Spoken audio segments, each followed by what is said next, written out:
Hello students, welcome back to MD sir official channel. और मैं उम्मीद करूंगा सभी आप लोग अच्छे से होंगे, स्वस्थ होंगे। तो आज का जो हमारा सेशन होने वाला है वो है हमारा महाराष्ट्र बोर्ड के 10th स्टैंडर्ड का अलजेब्रा का चैप्टर नंबर 2। ओके, और इस चैप्टर नंबर 2 में आज हम लोग पढ़ेंगे प्रैक्टिस सेट 2.4, जो कि वो टॉपिक होगा क्वाड्रेटिक इक्वेशन का ही। लेकिन आज जो टॉपिक है ना वो थोड़ा अलग है, क्योंकि जो बच्चे पिछले 3 वीडियो को कंटिन्यू देख चुके हैं या फिर जो स्टूडेंट्स उस वीडियो में कंटिन्यू बने हुए थे, उनके लिए ये टॉपिक बहुत ही आसान होने वाला है। और वो टॉपिक क्या होने वाला है आप लोग गेस भी कर सकते हो, क्योंकि आज का जो टॉपिक होगा वो होगा फॉर्मूला मेथड। ऐसा क्यों आप लोगों को गेस करने का काम दिया मैंने? क्योंकि इससे पहले मैंने सारे वीडियोज में बता रखा था कि जो क्वाड्रेटिक इक्वेशन है उसके 3 मेथड है सॉल्व करने के। पहला फैक्टराइजेशन मेथड, दूसरा हमारा हो गया कंप्लीटिंग स्क्वायर मेथड, और आज जो हम लोग पढ़ेंगे वो होगा फार्मूला मेथड। कि फार्मूला मेथड से हम लोग क्वाड्रेटिक इक्वेशन के रूट्स को कैसे फाइंड आउट करेंगे। तो चलिए हम लोग स्टार्ट करते हैं फार्मूला मेथड को समझने के लिए। तो सबसे पहले आपके दिमाग में एक बात याद रखना है कि जब भी आप फार्मूला मेथड एग्जामिनेशन के टाइम पे या क्वेश्चन पेपर पे जब हल करोगे, तो एक चीज याद रखना कि आपके क्वेश्चन पेपर में ना ये वर्ड लिखा रहेगा, है ना, formula method. Find the value of the quadratic equation by using formula method. तो इसको ध्यान में रखना। अब देखो हम लोग स्टार्ट करते हैं कि फार्मूला मेथड को स्टेप्स कैसे फॉलो ऑन करना है। ठीक है, तो सबसे पहले आप समझ लो कि जब भी हम रूट फाइंड आउट करेंगे क्वाड्रेटिक इक्वेशन का, है ना, फार्मूला मेथड से, तो हम लोगों को फार्मूला याद रखना पड़ेगा। इसमें क्या करना पड़ेगा? फार्मूला याद रखना पड़ेगा। और वो फार्मूला क्या है? -b plus minus root under b square minus 4ac, ठीक है, ये पूरा ब्रैकेट में रहेगा, अपॉन 2a। ये फॉर्मूला आपको याद रखना है, दोनों रूट निकल जाएगा। अब यहाँ पे एक बात और ध्यान रखो कि जो रूट है ना उसको एक नाम दिया गया है जिसको हम लोग कहते हैं अल्फा, है ना, अल्फा उसको बोलते हैं। और दूसरा वाला जो रूट निकलता है उसका नाम है बीटा। ठीक है, तो ये अल्फा एंड बीटा के फॉर्म में हम लोग 2 रूट को फाइंड आउट करते हैं। अब ये एक चीज याद रखो कि अगर ये अल्फा और बीटा है तो ऐसा कुछ कंपलसरी नहीं है कि अल्फा को बीटा नहीं कह सकते, बीटा को अल्फा नहीं कह सकते। बस इसका एक नॉमिनेट किया गया है कि जो 2 रूट आएंगे, एक अल्फा हो जाएगा, दूसरा बीटा हो जाएगा। ठीक है, अब देखो अल्फा के लिए इसी फॉर्मूला से एक चीज निकल के आएगा, जैसे कि आप यहाँ पे देख पा रहे हैं। अगर अल्फा को हम कंसीडर करें तो यहाँ पे देखो, आप ध्यान देना कि एक प्लस है और एक माइनस है। तो एक बार हम प्लस वाले को लेंगे तो ये हो जाएगा -b plus root under b square minus 4ac, ठीक है, और अपॉन 2a इसमें भी होगा। ठीक, अब बीटा की अगर हम बात करें तो इसको हम सेपरेटली ऐसा लिख सकते हैं। ठीक है, तो यहाँ पे हो जाएगा -b, और यहाँ पे इस बार हो जाएगा माइनस, क्योंकि एक बार मैंने प्लस लिया एक बार माइनस, तो minus root under b square minus 4ac upon 2a। तो ये एक्चुअल में फॉर्मूला है। अगर आप ऐसे फाइंड आउट करते हो तो भी आंसर आ जाएगा, और अगर आप ऐसे फाइंड आउट करते हो तो भी आंसर आ जाएगा, बशर्ते यहाँ पे आपको जब फाइनल रूट निकालोगे तो वहां पे आपको थोड़ा सेपरेट करना पड़ेगा। क्वेश्चन में हम देखेंगे जब सॉल्व करेंगे तो। ठीक है, अब ये बात आया सर कि a जो है, b है, c है, ठीक है, ये 3 कांस्टेंट वैल्यूज है जो हमारे पास, वो कैसा आएगा और कहां से आएगा। तो इसकी जानकारी के लिए मैं आपको बता दूं कि एक एग्जांपल के तौर पर आप इस क्वेश्चन को समझो, जैसे कि 4a स्क्वायर है, या फिर बोल सकते हैं x स्क्वायर, ठीक है, plus 3x minus 7 equal to 0। ये हो गया क्वाड्रेटिक इक्वेशन। क्वेश्चन कुछ इस तरीके से दिया रहेगा। तो ये क्वेश्चन हो गया 4x plus 3x minus 7 is equal to 0, और ये जो इक्वेशन है वो standard form of quadratic equation में है। तो जब कभी भी क्वेश्चन आपको standard form of quadratic equation के मतलब खिलाफ दिया हो, खिलाफ का मतलब ये हो गया कि वो जो रिदम है इक्वेशन का, वो रिदम अगर मेंटेन नहीं हो रहा है, तो सबसे पहली बात है कि आप क्वाड्रेटिक इक्वेशन में उसको पहले अरेंज करें। और अरेंज करने के बाद में हमेशा याद रखें कि जो मैंने बताया था वो क्या था, ax square plus bx plus c equal to 0। तो इन्हीं नंबर्स के वैल्यूज लिखने हैं। तो a की जो वैल्यू होगा वो कितना हो जाएगा यहाँ पे 4, b की जो वैल्यू होगा यहाँ पे कितना हो जाएगा, ये वाला ध्यान रखो आप 3, और c की जो वैल्यू होगा वो कौन सा है, ये वाला, तो 7 हो गया। तो पता चल गया कि a b c की वैल्यू कहां से आएगा। तो चलिए, लगभग मुझे ऐसा लगता है कि ऐसी कोई भी चीजें बचा नहीं है यहाँ पे जो कि आप इस फॉर्मूला को समझने में आपको कोई दिक्कत होगा। पहले आप फॉर्मूला को याद कर लो, फॉर्मूला को दो फॉर्म में लिख सकते हो, ऐसा या तो फिर ऐसा, और उसके बाद में ए बी सी की जो वैल्यू निकलेगी वो कैसे आएगा आपको बता दिए। और इक्वेशन को आप याद रखना कि आपको ये ध्यान में रखना है कि ये standard form of quadratic equation ही होना चाहिए, मतलब वो प्रॉपर क्वाड्रेटिक इक्वेशन होना चाहिए अरेंज करके, ठीक है। तो चलिए अब हम लोग बढ़ते हैं क्वेश्चन की ओर, और आज हम आप लोगों को बताएंगे क्वेश्चन नंबर 2 में आज हम लोग सॉल्व करेंगे 1, क्वेश्चन नंबर 3 करेंगे और एक 5 को करेंगे क्योंकि ये फ्रैक्शन वाला है, थोड़ा सा कैलकुलेशन में आपको दिक्कत होगा, एंड 6 करेंगे। तो आज हम इस एक्सरसाइज में 4 क्वेश्चन करेंगे 2 वाले से, क्योंकि बेसिकली हम लोगों को यहाँ पे फॉर्मूला मेथड यूज करना है, ठीक है। और उसके बाद आप यहाँ से नोटिस कर सकते हो कि compare the given quadratic equation two the general form and right the values of the ABC. तो अभी मैंने बताया क्या कि पहले आप इस इक्वेशन को स्टैंडर्ड फॉर्म में कंपेयर कर दो, उसके बाद में फिर आपको क्या करना है, इसके एबीसी की वैल्यू निकाल देना है। तो बहुत आसान है, हम यहीं पे इसको सॉल्व कर देते हैं, ठीक है। तो यहाँ पे देखिए क्या है क्वेश्चन में कि x² minus 7x plus 5 equal to 0। Already ये स्टैंडर्ड फॉर्म में है, तो इसकी वैल्यू क्या हो जाएगा, a कितना हो जाएगा 1, और b हो जाएगा हमारा -7, और c हो जाएगा 5। ये 1 वाले का सॉल्यूशन है, ठीक है। अब उसके बाद देखो क्या बोल रहा है कि 2 में कि इसका भी वैल्यू आप निकालो। तो 2 का बहुत आसान है, ये तो आप देख रहे हो कि ये standard form of quadratic equation में अरेंज नहीं है, तो पहले इसको आप अरेंज करो। तो क्वेश्चन लिखते हैं 2m² equal to 5m minus 5। तो यहाँ पे क्या हो जाएगा 2m², यहाँ पे -5m हो जाएगा और प्लस 5 इक्वल टू 0, और यहाँ पे क्या हो जाएगा a की वैल्यू 2, b हो जाएगा -5 और c हो जाएगा 5, ठीक है। अब लास्ट जो क्वेश्चन हमारा है वो है क्वेश्चन नंबर 3, ये वाला 3 नंबर में क्या है, y² इक्वल टू 7y। अब आपको क्या देखने को मिल रहा है कि ये y वाला पार्ट इधर है, तो इसको हम लोग अरेंज करेंगे। तो y² माइनस 7y। अब यहाँ पे देखो इक्वेशन में आपको ध्यान रखना है कि जो स्टैंडर्ड फॉर्म होता है वो क्या होता है, x² plus bx plus c equal to 0। तो ये वाला दिख रहा है, ये वाला दिख रहा है यहाँ पे, है ना, y² माइनस 7y, लेकिन c वाला पार्ट नहीं दिख रहा है। तो हम लोग यहाँ पे क्या लिखेंगे, +0, और ना भी लिखो तो भी चलेगा, क्योंकि जब हम कंपेयर करेंगे ABC से तो उसकी वैल्यू वहाँ पे 0 लिखेंगे, ठीक है। तो यहाँ पे क्या हो जाएगा, a की वैल्यू 1, b की वैल्यू -7 और c की वैल्यू 0। तो ये वाला पार्ट इसका है, ठीक है, इसको मैं अंडरलाइन कर दे रहा हूँ, आप समझ लेना, ठीक है। तो ये हो गया हमारा क्वेश्चन नंबर 1 का, जो कि कंपेयर कर चुके हैं। अब क्वेश्चन नंबर 2 की ओर बढ़ते हैं। क्वेश्चन नंबर 2 में हम लोग सॉल्व करेंगे पहला question, x² plus 6x plus 5 is equal to 0। अब देखो इसमें हमने क्या बोले कि फॉर्मूला मेथड यूज करना है, ऑलरेडी क्वेश्चन में था तो मैंने वो स्टेटमेंट नहीं लिखा हूं। अब देखो यहाँ पे हम लोग क्या देखेंगे कि पहले कंपेयर करेंगे ना, तो कंपेयरिंग द गिवन इक्वेशन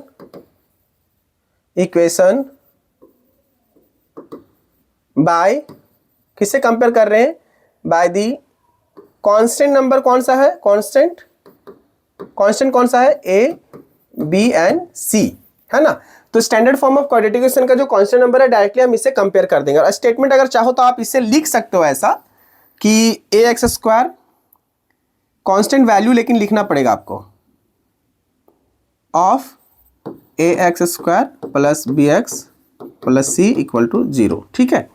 तो हम जब इसको कंपेयर करेंगे तो यहाँ पे क्या हो जाएगा, a की वैल्यू जो आएगा वो कितना हो जाएगा 1, b की वैल्यू जो होगा वो होगा 6, और c की जो वैल्यू होगा वो होगा 5, ठीक है। यहां तक अगर आपको समझ में आ गया है तो डायरेक्ट आप यूजिंग फॉर्मूला आप जब फॉर्मूला यूज करेंगे तो क्या हो जाएगा, -b plus minus √under b² minus 4ac upon क्या हो जाएगा 2a, ठीक है। अब ये वैल्यू जो हम निकालेंगे फॉर्मूला के माध्यम से, वो कैसे निकालेंगे, a b c की वैल्यू इनपुट कर देंगे हम यहाँ से, है ना, यहाँ से इनपुट करेंगे a b c की वैल्यू। तो आप यहाँ से वैल्यू पुट करना शुरू कर दो।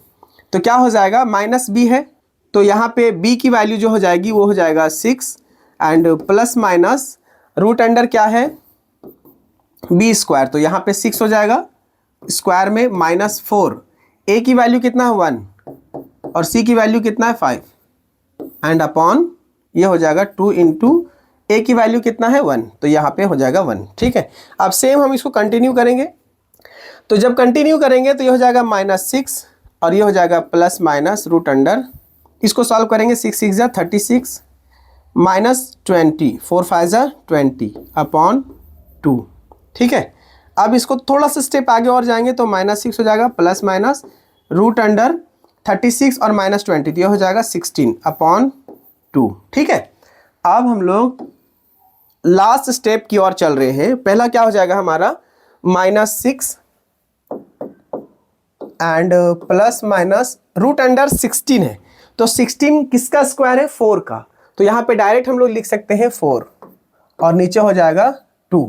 जब इसको सॉल्व करेंगे तो एक बार इसको प्लस में लेंगे और एक बार हम लोग इसको माइनस में लेंगे, तो यहाँ पे हम लोग चाहे तो ऐसा लिख सकते हैं, हियर अल्फा जो है या फिर ए से जो इंडिकेट करते हैं वो क्या हो जाएगा -6 प्लस 4 अपॉन 2, ये अल्फा के लिए हो गया। और बीटा के लिए क्या हो जाएगा, बीटा के लिए हो जाएगा -6 और फिर यहाँ पे हो जाएगा -4 अपॉन 2, तो जो अल्फा की वैल्यू आएगी वो क्या होगा -2 अपॉन 2, इन दोनों के बीच में जब सॉल्व करेंगे तो, और जो बीटा की वैल्यू होगा वो हो जाएगा माइनस माइनस प्लस, तो मतलब -10 अपॉन 2। जब इसको कैंसिल करेंगे तो -1 बचेगा, that is alpha is equal to -1 and beta is equal to, ये कट करेंगे तो -5 बचेगा। ठीक है, तो यहाँ पे हो जाएगा -5। तो therefore the roots of the given quadratic equation, given quadratic equation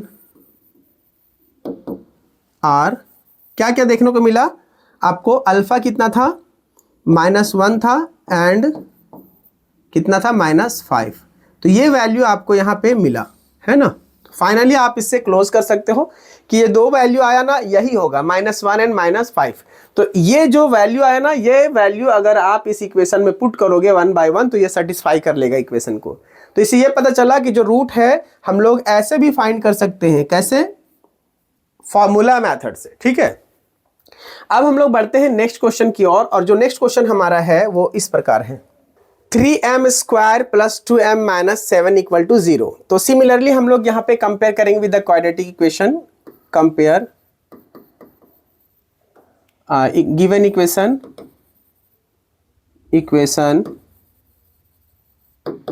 with ax square plus bx plus c equal to 0, या फिर standard form of quadratic equation भी अगर लिख दिए तो कोई प्रॉब्लम नहीं आएगा। ठीक है, तो हियर क्या हो जाएगा, कंपेयर करेंगे तो जो a की वैल्यू है वो कितना हो जाएगा 3, b की जो वैल्यू है वो हो जाएगा 2 एंड c की जो वैल्यू है वो हो जाएगा -7। ना यूजिंग फार्मूला, तो हम लोग डायरेक्ट यहाँ पे यूजिंग फार्मूला। अब मैंने क्या बताया था कि एक बार अल्फा को यूज करेंगे और एक बार बीटा को यूज करेंगे, है ना। तो ये दो फार्मूला जो मैंने बताया था ना, अभी तो हम इसको सॉल्व किए, क्वेश्चन नंबर 1 में जो सॉल्व किए हम इसको यूज किए हैं। अब जो क्वेश्चन नंबर 3 सॉल्व करेंगे ना हम इसके अकॉर्डिंग सॉल्व करेंगे। तो एक बार हम लोग अल्फा को यूज करते हैं, ठीक है, तो अल्फा यूज करेंगे अगर तो क्या हो जाएगा -b plus root under b square minus 4ac, ठीक है, अपॉन 2a। ठीक, अब यहाँ पे देखो b की वैल्यू कितना है 2 है, तो ये हो जाएगा -2 plus root under b square minus 4ac, तो b स्क्वायर यहाँ पे 2 स्क्वायर हो जाएगा -4, a की वैल्यू है 3 और c की वैल्यू है -7, ठीक है, अपॉन 2 इंटू a की वैल्यू कितना है 3, तो 2a यहाँ पे हो जाएगा 3। अब यहाँ पे क्या हो जाएगा -2 प्लस रूट अंडर स्क्वायर है ना, 2 का स्क्वायर है तो ये हो जाएगा 4। अब ये माइनस और माइनस मल्टीप्लीकेशन में, तो माइनस माइनस क्या हो जाएगा प्लस हो जाएगा। अब इसको देखो मल्टीप्लाई करो, 7 3 जा 21 एंड 21 4 जा कितना होगा 84, है ना, तो ये हो जाएगा 84 और अपॉन में हो जाएगा यहाँ पे हमारा 6, है ना, 2 3 जा 6। अब इसको जब आगे सॉल्व करेंगे तो क्या आ जाएगा, ध्यान देना, -2 और प्लस यहाँ पे इसको जब सॉल्व करेंगे तो क्या होगा बताओ 88 होगा, 88 अपॉन 6, ठीक है। अब हम इसको बाहर लाएंगे और बाहर लाने के बाद में इसको चेक करेंगे कि ये कैसे होगा, -2 प्लस 88 को अगर हम लोग रूट के बाहर लाएंगे तो कैसा होगा, इसको आप फैक्टर निकाल लो, है ना। 88 का फैक्टर निकालेंगे तो क्या हो जाएगा, ये इससे जाएगा, है ना, फिर ये 22 हो जाएगा, और ये फिर 2 से तो कट जाएगा लेकिन 11 हो जाएगा। तो एक बात याद रखना कि ये जो कॉमन नंबर है इसको हम बाहर निकाल देंगे, लेकिन ये तो अलग नंबर है ना, तो इसलिए हम लोग इसको क्या करेंगे, 2 इंटू 22 कर सकते हैं। तो 2 इंटू 22, तो यहाँ पे क्या हो जाएगा, फैक्टर हम पहले लिख देते हैं ताकि आपको समझ में आएगा। तो यहाँ पे हम सीधा पहले फैक्टर लिख देते हैं, तो क्या हो जाएगा 2 इंटू 22, ठीक है।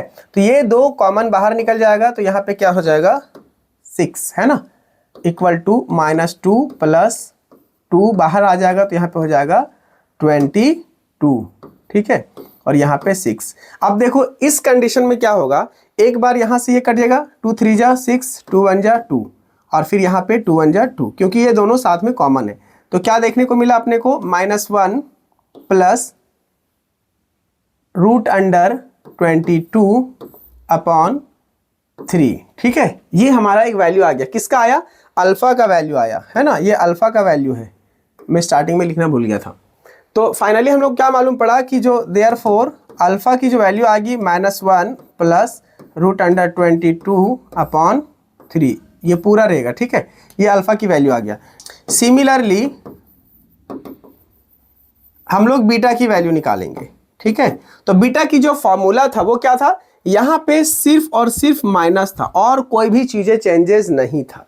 तो बीटा की वैल्यू निकालने के लिए ना बहुत आसान होगा हम लोगों को, क्योंकि ऑलरेडी हम ना यहाँ पे चीजें फाइंड आउट कर रखे हैं। अब यहाँ पे सिंपली पुट कर देंगे, तो जैसे कि -b लिखेंगे, इसका एक बार -√b² -4ac/2a।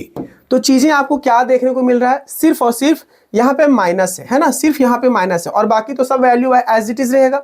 तो हम क्या कह सकते हैं इसको कि बीटा की जो वैल्यू होगा वो -b की जो वैल्यू आया वो कितना है 2, तो -2 तो हम लोग यहाँ पे लिख देंगे, ठीक है। अब यहाँ पे क्या है माइनस, तो यहाँ पे माइनस एज इट इज लिखेंगे। अब देखो इसकी जो वैल्यू है b² -4ac, तो b² -4ac, यहाँ देखें सेम चीजें हम यहाँ पे पुट इन कर सकते हैं, ये वाला ये चीजें। अब इसको पुट करने की जरूरत नहीं है, इसको पुट किए तो फिर हमारे पास फाइनल रिजल्ट ये आया, और इसके बाद भी हमारे पास रिजल्ट क्या आया, 88 आया। जब इसका हम फैक्टर निकाले तो हमारे पास रिजल्ट आया कुछ इस तरीके से, और जब इसको हम बाहर निकाले रूट के तो हमारे पास जो डेटा आया वो इस तरह का आया, ठीक है। तो फाइनली हम लोग एनालिसिस के बाद में इसको लिख सकते हैं कि 222 होगा b² -4ac की वैल्यू, ठीक है। अब यहाँ पे क्या लिखेंगे हम लोग 2a, तो 2 इंटू क्या लिख सकते हैं 3, ये हमारा फाइनल हो गया, ठीक है। अब इन दोनों में हम कॉमन चाहे तो ले सकते हैं, या तो फिर एज इट इज हम लोग डिवाइड भी कर सकते हैं। अब इसके बाद हम लोग क्या करेंगे, देखो -2 है ना, और इधर भी -2 है, तो 2 को हटा देंगे यहाँ से, तो 2 1 जा 2, 2 1 जा 2 एंड 2 1 जा 2। यहाँ पे क्या बचा -1 एंड -√22/3, ठीक है। तो फाइनली आपको देखने को क्या मिला कि जो अल्फा की वैल्यू आया वो ये आया, है ना, और बीटा की जो वैल्यू आया वो ये आया। तो इससे ये पता चला कि अगर हम अल्फा की वैल्यू अगर अच्छे से पुट करके आगे और बढ़ते हैं तो बीटा में हमें ज़्यादा एफर्ट नहीं लगाना पड़ेगा। उसका रीज़न ये है कि ये सारे चीज़ों की वैल्यू देखो, ये इसकी वैल्यू और ये इसकी value b² -4ac under root का वैल्यू ऑलरेडी हमारे पास ये चीज़ें कहाँ से मिला, तो हम लोग लिख सकते हैं फ्रॉम, यहाँ पे अगर हम इसको 1 कंसिडर कर देते हैं ना तो फ्रॉम 1 लिख सकते हैं, ठीक है। ये मैं बस आपको एक टेक्निकली आइडिया दे रहा हूं ताकि आप इसको भी यूज कर सकते हो। तो फाइनली दो चीजें अपने को मिला, अल्फा एंड बीटा की वैल्यू। तो देयरफॉर हम लोग लिख सकते हैं कि therefore the root of the given equation is, पहला क्या हो जाएगा -1 प्लस √22/3, और दूसरा क्या हो जाएगा -1 -√22/3। ये बात आपको याद रखना है कि हम कैसे इसको सॉल्व करके लाए। अगर आपको लगता है कि थोड़ा और समझने की ज़रूरत है तो आप इसी को थोड़ा सा रोक के देखिए, इससे आपको बहुत आसान होगा क्वेश्चन को सॉल्व करने में। आप इसका एक स्क्रीनशॉट लीजिए, नोटबुक में इसको नोट कीजिए, और फिर मुझे नहीं लगता है कि आपको कोई भी ज़्यादा प्रॉब्लम होने वाला है, ठीक है, समझने में। मुझे ऐसा नहीं लगता है। उसका रीज़न ये है कि मैं ऑलरेडी इसको बहुत अच्छे से तोड़ करके एक्सप्लेन कर चुका हूँ। ठीक है, अब हम आते हैं आगे क्वेश्चन नंबर 5 की ओर बढ़ेंगे। क्वेश्चन नंबर 5 हमारा इस प्रकार है, पहले तो आप इसको अरेंज करो और मैं इसको स्पीड में अब सॉल्व करूंगा। ठीक है, मैं इसके ऊपर कोई ब्रेक नहीं लगाऊंगा, एक्सप्लेनेशन बहुत नहीं डेप्थ होगा, सीधा कैलकुलेशन कर दे। तो कैलकुलेशन हमारा इस तरह से हो जाएगा कि वाई स्क्वायर प्लस 1/3y -2 = 0। ठीक है, अब इसको कंपेयर करते हैं। तो comparing given equation by ax² plus bx plus c = 0। तो देयरफॉर क्या मिला अपने को, a = 1, b = 1/3 एंड c = -2। ठीक है, यूजिंग फॉर्मूला क्या हो जाएगा, -b plus minus √(b² -4ac upon 2a। ठीक है, अब यहाँ पे देखो क्या हो जाएगा, सीधा वैल्यू पुट करेंगे। तो b की वैल्यू कितना है, 1/3 माइनस और फिर प्लस माइनस √(b²). तो b² क्या हो जाएगा, 1/3 का स्क्वायर माइनस 4ac। तो a की वैल्यू कितना है, 1 है और c की वैल्यू -2 है। ठीक है, एंड अपॉन 2 × 1, a की वैल्यू 1 है। तो यहाँ पे क्या हो जाएगा, -1/3 प्लस माइनस √ क्या हो जाएगा, ध्यान दो, यहाँ पे हो जाएगा 1/9 माइनस 4 × 2 = 8 हो जाएगा, और ये प्लस में हो जाएगा माइनस माइनस प्लस 8 हो गया, एंड अपॉन हो जाएगा यहाँ पे 2। अब हम थोड़ा सा आगे बढ़ते हैं इसी में। ओके, अब यहाँ पे क्या हो जाएगा, माइनस अगेन -1/3 प्लस माइनस √ अब यहाँ पे सॉल्व करेंगे तो इसके नीचे कुछ नहीं है ना, तो 1 हो जाएगा। अब इसको ऐड करो, अब इसको ऐड करने की टेक्निक्स आपको अच्छे से पता होना चाहिए, 6 7 से ही एलसीएम वाला ऐड को सिखाया जाता है। तो यहाँ पे हो जाएगा 1 + 72, 9 8 जा 72, और नीचे हो जाएगा हमारा 9। ठीक है, अब उसके बाद में हम लोग डायरेक्ट इसको 2 से डिवाइड कर देंगे, इक्वल टू क्या हो जाएगा, देखो अब यहाँ पे -1/3 प्लस माइनस √ यहाँ पे क्या हो जाएगा, जब इसको ऐड करेंगे तो 73 हो जाएगा ना। तो यहाँ पे हो जाएगा अपना 73/9, ये पूरा रूट में नंबर है। ठीक है, ध्यान रखिएगा ये पूरा रूट में है, एंड यहाँ पे क्या हो जाएगा 2। जब इसको हम सॉल्व करेंगे तो क्या होगा, इस कंडीशन में हमारे पास कि -1/3 है यहाँ पे प्लस माइनस, ठीक है, √ तो 73 का कोई परफेक्ट स्क्वायर नहीं है। ठीक है, तो यहाँ पे हम लोग क्या करेंगे, 73 को रूट में ही ले लेंगे। ठीक है, तो ये हो जाएगा अपना ऐसा, और यहाँ पे हो जाएगा 3 का स्क्वायर कर देंगे तो ये रूट के बाहर आ जाएगा ना, तो 3 × 3। तो यहाँ पे फाइनली एक और देखने को रिजल्ट मिलेगा, 2 नीचे ही रहेगा, कि कुछ ऐसा आया -1/3 प्लस माइनस √ 73 एंड 3। तो अब एक कॉम्बिनेशन देखो यहाँ पे कि अगर हम इन दोनों को डिनोमिनेटर को कंसीडर करते हैं ऐसा, ठीक है, तो जब डिनोमिनेटर ऐसा कंसीडर करेंगे तो हम लोग ऐसा डायरेक्ट लिख सकते हैं यहाँ पे क्या, कि ये दोनों एक दूसरे के लिए कॉमन है। तो हम लोग फाइनली यहाँ पे अपने से लिख सकते हैं कि ये 3 ऐसा होगा। ठीक है, अब उसके नीचे क्या हो जाएगा 2। अब ये 2 क्यों होगा, क्योंकि यहाँ पे इसको डिवाइड कर रहा है। अब देखो एक बार -1 है और एक बार प्लस, तो यहाँ पे हम क्या करेंगे, सीधा सीधा कि इसके नीचे भी 1 होता है तो ये ऊपर से मल्टीप्लाई होगा और ये इधर से। तो ये सब चीज़ें आप लोगों को इक्वेशन सॉल्व करने के जो आइडियाज़ है ना, वो कैलकुलेशन आपका पहले पता होना चाहिए। और इस तरह का अगर कोई मुद्दा आपके साथ है कि इस तरह का कैलकुलेशन अगर आपको नहीं आता है, तो फाउंडेशन क्लास का जो मैथ्स है ना, जो उसकी पूरी सीरीज बनी है प्लेलिस्ट में, आप फाउंडेशन मैथ में जाइए, ऐसे कैलकुलेशन करने के लिए आसान ट्रिक्स एंड तरीके बताए गए हैं। तो आप उस क्लास को अटेंड करके कंप्लीट नॉलेज वहां से ले सकते हैं। फिलहाल हम कैलकुलेशन के टाइम पे इतनी सारी चीजें एक्सप्लेन नहीं कर पाएंगे। ओके, तो अभी क्या हो जाएगा यहाँ पे -1 और प्लस माइनस एक बार और लेते हैं यहाँ पे, और √ 73 और डिवाइडेड बाय, यहाँ पे इसको डिवाइड कर मल्टीप्लाई करेंगे तो क्या हो जाएगा, 2 3 जा 6, तो 2 × 3। अब यहाँ पे हमारे पास नाउ अब इसको कंसिडर करते हैं, तो यहाँ पे क्या हो जाएगा, एक स्टेप और आगे बढ़ जाते हैं हम। ठीक है,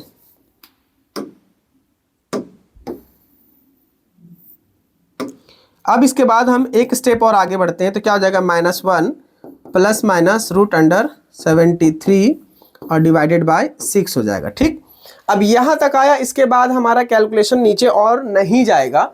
तो फाइनली हम लोग एक चीज़ कंक्लूड यहाँ से करेंगे कि जब ऐसा आया तो एक बार हम लोग अल्फ़ा की वैल्यू लेते हैं तो क्या हो जाएगा, -1 प्लस रूट अंडर 73 और डिवाइडेड बाय 6। ठीक है, ये हो गया अल्फ़ा की डायरेक्ट वैल्यू, क्योंकि एक बार हम प्लस कंसीडर कर लिए। एंड बीटा की जो वैल्यू आएगा वो आ जाएगा अपना माइनस, ये एक बार माइनस में रहेगा, प्लस हो गया माइनस हो जाएगा, रूट अंडर 73 डिवाइडेड बाय 6। तो देयरफॉर हम लोग कह सकते हैं कि the root of the given quadratic equation, given quadratic equation is क्या हो जाएगा, पहला -1